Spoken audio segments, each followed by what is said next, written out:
दोस्तों, उत्तर प्रदेश के एक बलिया एक छोटा सी गांव रहता है। उस गांव से एक कहानी निकल के आ रही है और कहानी समझ के आपकी आंखें फटी की फटी रह जाएंगी। एक 24 साल का लड़का और जो उसकी मामी रहती है 35 से 40 साल की, उसके साथ एक ऐसी दुर्घटना घट जाती है कि इस कहानी को अगर आप सुनोगे तो आपके पैरों से ज़मीन निकल जाएगी। तो बढ़ते हैं दोस्तों कहानी की तरफ। और कहानी काफ़ी इम्पोर्टेंट है और आप लोगों से रिक्वेस्ट है कि चैनल पे पहली बार विजिट किए हैं तो चैनल को लाइक और सब्सक्राइब ज़रूर कर लेना, क्योंकि जो नया कहानी कुछ नई कहानी रहती हैं तो हम अपने चैनल के माध्यम से आप लोगों के बीच शेयर करते रहते हैं। दोस्तों, ये कहानी निकल के जो आ रही है बलिया स्टेट से, जहाँ पर एक 24 साल का भांजा रहता है और 35 से 40 साल की एक मामी रहती है। और मामी से भांजा बोलता है कि चलो आज कुंभ के मेले स्नान करने के लिए। और मामी इस बात को सुनती है तो काफ़ी घबरा जाती है। घबरा असल इसलिए जाती है कि कुंभ मेले में इस समय काफ़ी भीड़ भाड़ चल रही है और भीड़ भाड़ के साथ साथ देखा गया है कि वहाँ पर कुछ लोग इधर से उधर भी हो जाते हैं और कुछ लोग कुचल भी जाते हैं। इसलिए उसकी मामी जो रहती है कुंभ स्नान करने के लिए इनकार करती है। लेकिन जो उसका भांजा रहता है, जिसका नाम ऋतु रंगराज राम रहता है, वो अपनी मामी को बहुत कहता है कि नहीं मामी, ऐसी कुछ बात नहीं है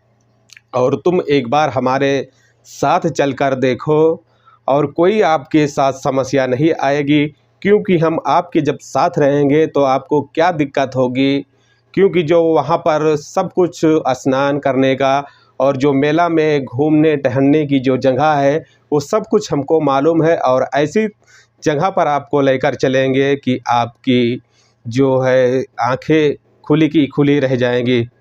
तो दोस्तों, उसकी जो मामी रहती है वो इस बात को इग्नोर करती है और इनकार भी करती है। वहाँ जाने के लिए वो राज़ी नहीं होती, क्योंकि उसका जो पति रहता है वो किसी शहर में रहता है और शहर में होने के कारण से उसकी जो पत्नी रहती है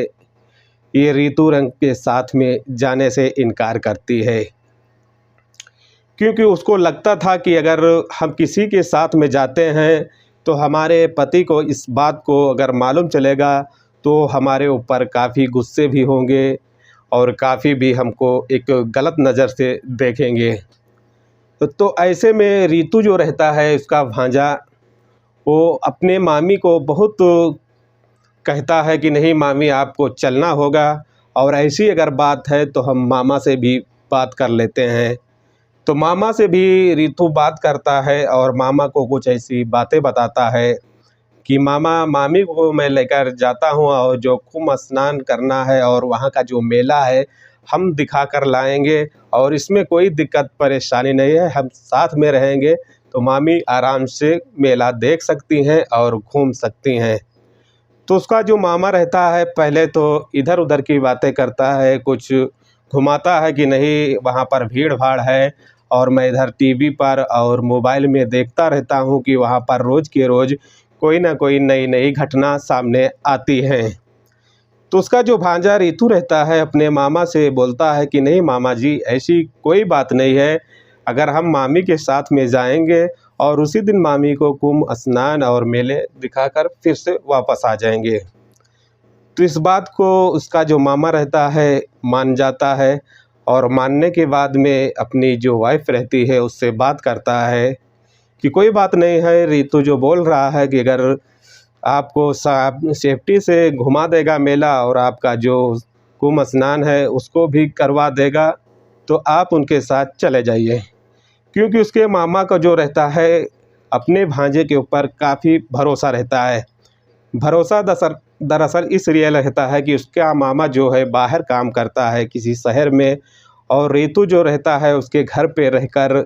जो मामा का काम रहता है घर का, और मामा अगर वहाँ से पैसे भेजते हैं तो ऋतु की ही खातिर भेजते हैं और जो काम रहता है ऋतु को फ़ोन करते हैं और सारा काम रितु घर का करता है। यहाँ तक देखा जाता है कि अगर कोई बीमार आजार घर पे होता है तो उसकी भी जिम्मेदारी रितु की रहती है। रितु काफ़ी वफ़ादार था घर का और अच्छे से काम करता था, इसलिए उसके मामा के ऊपर उसका भरोसा रहता था। लेकिन उसको ये नहीं मालूम था कि ये हमारी वाइफ़ के साथ में कुछ ऐसा करने वाला है कि आप भी सुनकर इस बात को काफ़ी हैरत होगी, क्योंकि उसका जो भांजा था धीरे-धीरे कर वो जवान हो गया था और जवान होने के बाद में अपनी मामी के ऊपर काफ़ी नज़र रखने लगता था। क्योंकि उसकी मामी जो थी देखने में काफ़ी सुंदर, सुशील और काफ़ी स्मार्ट थी। इसलिए कोई भी अगर उसकी मामी को देखता तो एक बार देखता ही रह जाता था। इसलिए जो उसका भांजा रितु रहता है वो अपनी मामी को हासिल करना चाहता था, लेकिन उसको कहीं पर जुगाड़ नहीं सेट होने के वजह से उससे कुछ नहीं कह पाता था, न उससे प्यार मोहब्बत की बातें भी कर सकता था।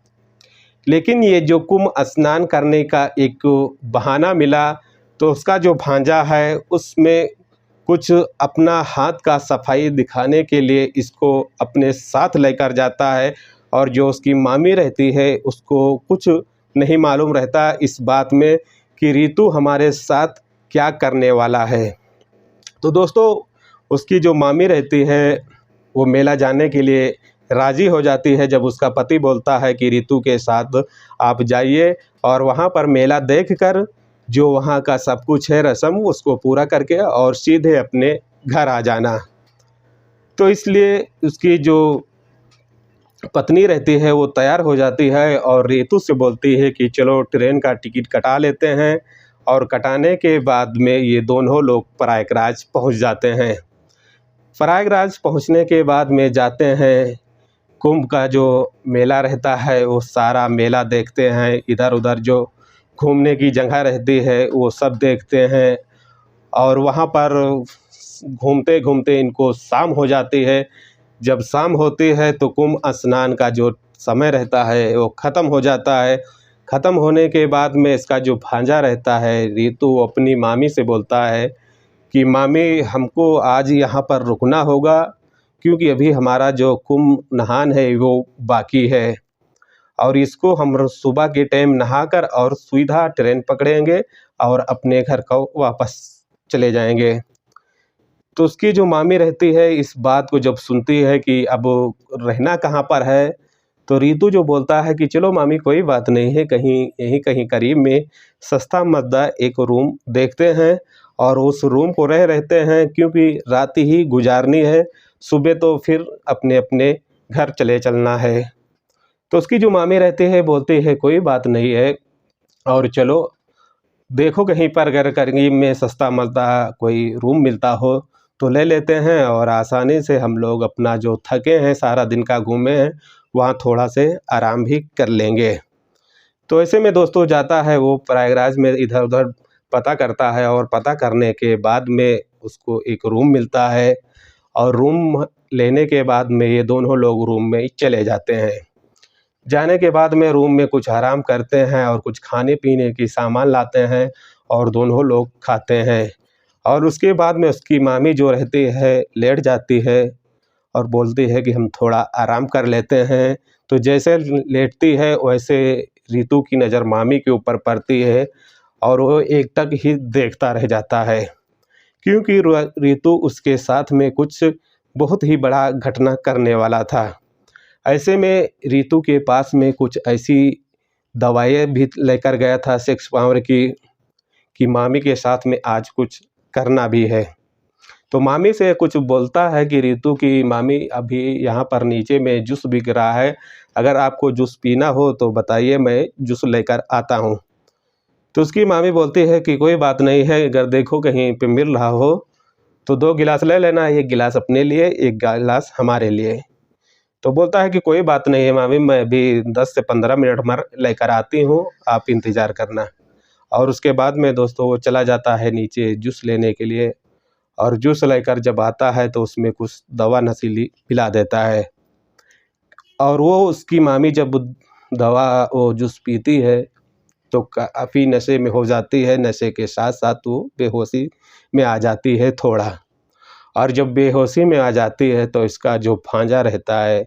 वो अपनी मामी के साथ में कुछ ऐसा ही गलत काम करने लगता है। काम दोस्तों ऐसा करता है कि उसकी जो मामी रहती है वो दंग हो जाती है और परेशान भी हो जाती है। ऐसे में देखा गया है कि तकरीबन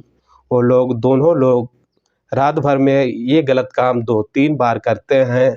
और उसके बाद में जब सुबह होती है उसकी मामी को ऐसा होता पता लगता है कि हमारा भांजा हमारे साथ में कुछ गलत कर गया है। तो भांजे के ऊपर काफ़ी बड़ा गुस्सा होती है मामी कि अगर आपके मामा को इस बात का जानकारी मिल जाता है तो हमारा तो बहुत ही बुरा हाल हो सकता है और हमको घर में रहने के लिए काफ़ी बड़ी मुश्किल भी हो सकती है। तो उसका जो भांजा रहता है रितु मामी से अपने बोलता है कि मामी ये राज जो है ये हमारे और अपने ही अंदर में रहना चाहिए। अगर इसको आप मामा के बीच सैर करोगे तो काफ़ी दिक्कत में हम भी आ सकते हैं और आप भी आ सकते हैं। तो दोस्तों ये कहानी सुनाने का हमारा एक ही मकसद है कि आपको परेशान नहीं करना है, बस आपको संचेत और सचेत और जागरूक करना है